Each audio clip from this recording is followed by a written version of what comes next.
आगामी लोकसभेसाठी मावळ मतदारसंघातून महायुतीचे उमेदवार म्हणून मुख्यमंत्री एकनाथ शिंदे यांच्या शिवसेनेचे विद्यमान खासदार श्रीरंग बारणे यांनी आपली उमेदवारी जवळपास निश्चित समजून प्रचाराला सुरुवात केली आहे। अशातच त्यांच्या विरोधात महाआघाडीतील घटक पक्ष असलेल्या राष्ट्रवादी काँग्रेस, अजित पवार गट आणि भाजपनेही आकडेमोड करत जोरदार दावा सांगितल्याने बारणे यांची चांगलीच कोंडी झाली आहे। दरम्यान मागणी केली तर उमेदवारी आपल्यालाच असल्याचं छाती ठोकपणे खासदार बारणे सांगत आहे। मावळ लोकसभा मतदारसंघात 2009, 2014 आणि 2019 मध्ये भाजप शिवसेना युतीचे उमेदवार म्हणून प्रथम गजानन बाबर आणि नंतर सलग 2 टर्म श्रीरंग बारणे विजयी झाले। बारणे हे आता शिंदे गटात आहेत। मोदी, शाह, फडणवीस यांनी ग्रीन सिग्नल दिल्याने गेल्या 2 महिन्यांपासून खासदार बारणे यांनी गाठीभेटी तसेच विविध कार्यक्रमांच्या निमित्ताने दौरे सुरू केले आहेत। आजवर त्यांची एक फेरी पूर्ण झाली आहे। भाजप, शिंदे गट, शिवसेना आणि अजित पवार यांची राष्ट्रवादी अशी महायुती असल्याने गेल्या वेळेपेक्षा अधिक फरकाने जिंकण्याचा आत्मविश्वास खुद्द बारणे यांना आहे। युतीतील राष्ट्रवादी काँग्रेस, मावळचे आमदार सुनील शेळके आणि त्यांच्याच पक्षाचे पिंपरी चिंचवडचे अध्यक्ष अजित गव्हाणे यांनीही मावळची जागा पक्षाने लढवण्याची मागणी केली आहे। राष्ट्रवादीच्या कर्जत येथील मेळाव्यात हा विषय नेत्यांनी गांभीर्याने घेतला। स्वतः अजित पवार हे सुद्धा त्यासाठी सकारात्मक आहेत। आमदार शेळके यांनी उमेदवारीसाठी सर्व कार्यकर्त्यांची मोठ बांधली आणि अजित पवार यांना साकडे घातले।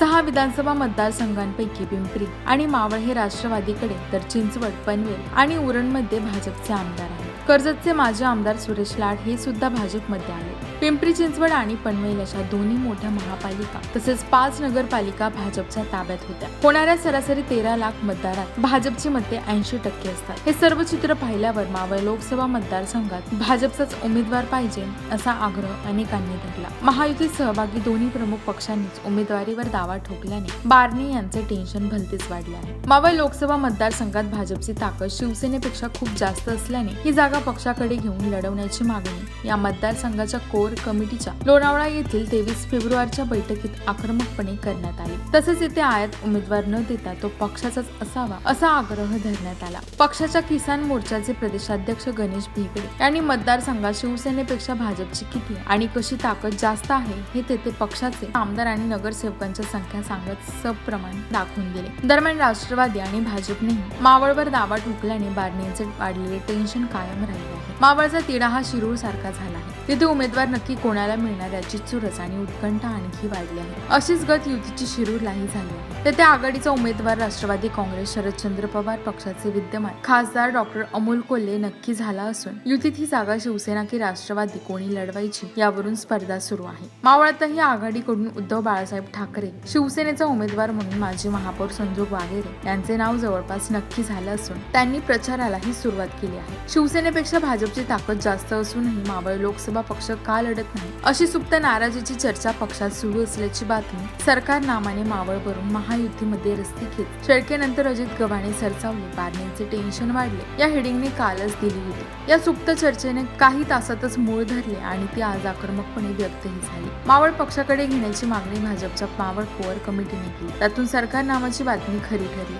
मावळ लढवण्याची मागणी वरिष्ठांकडेही केली असल्याचे भाजपचे मावळ तालुका अध्यक्ष दत्तात्रय गुंडे यांनी सरकारनामाला सांगितले।